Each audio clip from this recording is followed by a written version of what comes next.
आज गणतंत्र दिवस के उपलक्ष्य में मैं एक काल्पनिक कहानी सुनाने जा रही हूँ जिसका शीर्षक है वो यादगार गणतंत्र दिवस। तो चलिए हम अपनी कहानी शुरू करते हैं। 26 जनवरी 2013। हाँ बिल्कुल ठीक 11 वर्ष पूर्व नौकरी के शुरुआती कुछ साल काटने के बाद संडे और पब्लिक हॉलिडे के चक्कर से उब चुका मेरा विद्यार्थी जीवन फिर से एक बार उन दिनों में लौट जाना चाहता था जहाँ हर त्योहार को लेकर अति उत्साह हुआ करता था।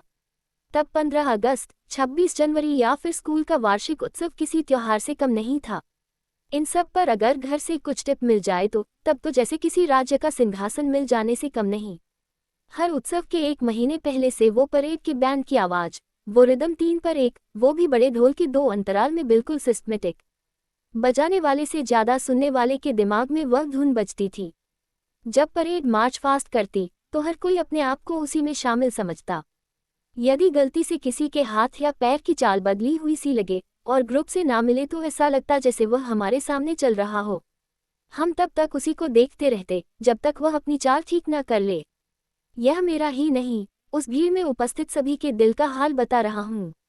स्वागत गान से लेकर शुरू के 4 प्रोग्राम बड़े ध्यान से देखना।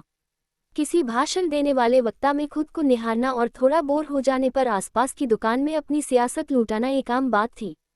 इसी में डूबा हुआ, रिजर्वेशन ना मिलने पर भी जनरल बोगी के दरवाजे पर बैठकर मैं सफर तय कर रहा था। पहुंचकर मैंने सभी दोस्तों को फोन लगाया कि हम सब मिल सकें। कुछ को घर जाकर भी बुलाना पड़ा, जैसे मेरे घर कोई काम हो।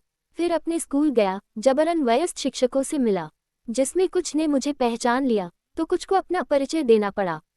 शिष्टाचार में न चाहते हुए भी कुछ खड़ूस शिक्षकों के भी चरण छूने पड़े, लेकिन कमबख्त किसी ने भी एक बार पलटकर नहीं कहा कि प्रोग्राम में आना। मुझे पता था 25 जनवरी को वार्षिक उत्सव होता है। काश कि कोई एक बार मुझे आमंत्रित कर देता। मुझे मन से मैं लौट ही रहा था कि तभी एक नौजवान ने बड़ी तेजी से बढ़कर मेरे कंधे पर हाथ रख और कहने लगा, क्या जवान आज इधर कैसे? मैंने पलटकर देखा तो आश्चर्यचकित रूप से मेरे मुंह से निकल पड़ा, शुभम तुम? हाँ भाई, सबसे मिल लिए क्या? हमसे मिलना छोड़ दिया? हम भी यही के प्राध्यापक है। पैर ना छुओ, ऐसे ही मिल लो। कहते हुए वह हंसने लगा। यहाँ मैंने चौंक कर कहा। तुरंत उसने पलटवार करते हुए जवाब दिया, हाँ भाई, यही पर। पिताजी के गुजरने के बाद उनकी जगह मुझे नियुक्ति मिली है। वास्तव में मैं आगे भी पढ़ना चाहता था, लेकिन परिवार की जिम्मेदारियां ने मुझे यहीं पर रोक लिया। खैर ठीक है, कल वार्षिक उत्सव में जरूर आइए। बोलूं तो VIP कार्ड दे दूं, क्योंकि यहाँ बैठने के लिए तो जगह बचेगी नहीं। कहते वह उसने अपने जेब से कार्ड निकाला और धीरे से मेरे हाथों में थमा दिया। उस समय मुझे ऐसे लगा जैसे किसी ने मेरे हाथ में स्वर्ण पदक दे दिया हो, क्योंकि वाकई उस स्कूल का VIP कार्ड मिलना किसी स्वर्ण पदक से कम नहीं था। बड़े अरमान थे हमारे विद्यार्थी जीवन में कि हम भी कभी अपने स्कूल के VIP कोटे में आकर बैठे। शुभम ने तो जैसे मेरी उजड़ी हुई आस पूरी कर दी, ठीक वैसे ही जैसे पानी को तरसते व्यक्ति को नदी के पास लाकर खड़ा कर दिया हो। मैं आनंदित हो उठा और अवश्य कहकर तुरंत लौट आया। उस पास को मैंने मुट्ठी में ऐसे पकड़ रखा था जैसे किसी बच्चे के हाथ में सिक्का। पूरी रात मैं उस कार्यक्रम के बारे में सोचता रहा। दूसरे दिन सांझ ढलने से पूर्व होने वाले कार्यक्रम में शामिल हो गया।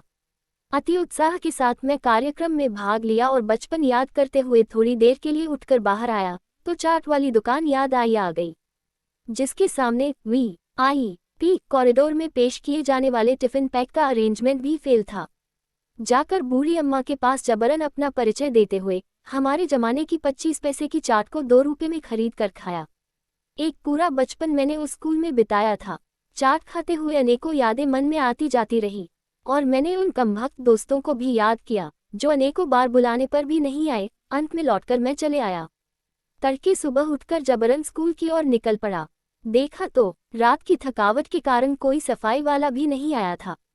बूढ़ी अम्मा पूरी धुआर की सुबह में हाथ में झाड़ू लिए स्कूल के गेट से अपने दुकान और उसके आसपास की जगह साफ करते नजर आई। मैं लगभग 2 राउंड लगाने तक उन्हें बड़े गौर से देख रहा था। जी चाहा उनके हाथ से झाड़ू लेकर उनकी मदद कर दूं, लेकिन नौकरी का अहंकार रोक दे रहा था। हाँ, ये कहना गलत नहीं होगा कि वाकई मुझे उस समय अपने आप के लिए VIP होने पर गर्व था, क्योंकि एक बड़े पद पर मैं पहुंच चुका था, जहां तक पहुंचना उस स्कूल के विद्यार्थियों का सपना होता है। लेकिन तभी 2-3 रोपदार नौजवानों ने आकर उस बूढ़ी अम्मा को डांटना शुरू कर दिया। मैंने पास आकर कारण पूछा तो पता चला कि कल रात उनमें से किसी एक के हाथ की अंगूठी वहां गिर गई थी। वह जबरन ही उस बूढ़ी अम्मा को दोषी ठहरा रहे थे। उनका यह मानना था कि वह बूढ़ी अम्मा जानबूझकर सुबह झाड़ू लगा रही थी कि कोई भी सामग्री मिल जाए। मैंने उन्हें बहुत समझाने का प्रयास किया, लेकिन वे कहाँ मेरी मानने वाले थे, उल्टा मुझसे ही भीड़ पड़े। तभी एक रोबदार आवाज ने हस्तक्षेप किया और उस धुंधली तस्वीर के नजदीक आने से पहले एक जोरदार पट की आवाज से सामने खड़े लड़के का माथा घुमा दिया। इतना जोरदार तमाचा मुझे खुशी भी हुई और थोड़ा डरा भी। तभी देखा तो सामने विधायक सूरज सिंह 2 जवानों के साथ खड़े थे। कहने लगे, नौजवान, आज 26 जनवरी गणतंत्र दिवस है। आज ही के दिन संविधान लागू हुआ, जहां किसी गरीब और अमीर के अधिकार बिना किसी भेदभाव के एक ही तरह निर्धारित किए गए थे। दोबारा किसी को इस तरह प्रताड़ित मत करना। अंगूठी तुमने घुमाई अपनी अयाशी में और इल्जाम बूढ़ी अम्मा पर लगा रहे हो, जो मेहनत करके पैसा कमा रही हैं। भागो यहाँ से, नहीं तो 2 चपात और लगाऊंगा। दोबारा इधर दिखे तो सोच लेना। इतना सुनते ही वह तीनों जैसे हवा की तरह गायब हो गए। उन्होंने बूढ़ी अम्मा को कुछ पैसे देकर फिर से दुकान पर जाकर बैठने को कहा। बताया कि आज ही ओस से बचने के लिए छोटी लकड़ी की दुकान उनको मिल जाएगी। मैंने और बूढ़ी अम्मा बड़ी कृतज्ञता से उनकी ओर देखा। तब उन्होंने मुझसे कहा, आश्चर्यचकित मत हो जवान, मेरा व्यवहार बिल्कुल संविधान की तरह है। अम्मा जी के लिए लचीला और बिगड़े नवाबों के लिए कठोर। कहते हुए वे चल दिए। मैं बहुत कुछ सोचते हुए घर चला आया। तैयार होकर पुनः स्कूल गया। देखा तो वाकई बूढ़ी अम्मा को एक नई दुकान मिल चुकी थी। विधायक जी झंडा फहरा रहे थे और मैं तिरंगे के साथ हमारे संविधान को सलाम कर रहा था। सच में यदि ऐसा संविधान सारे देश में हो और ऐसी सोच हर नेता के मन में पनपे तो हर तरफ अमन और शांति के साथ सही मायने में गणतंत्र दिवस मनाना सफल होगा। आसमान में लहराए तिरंगा, बिखेरे अपनी शान।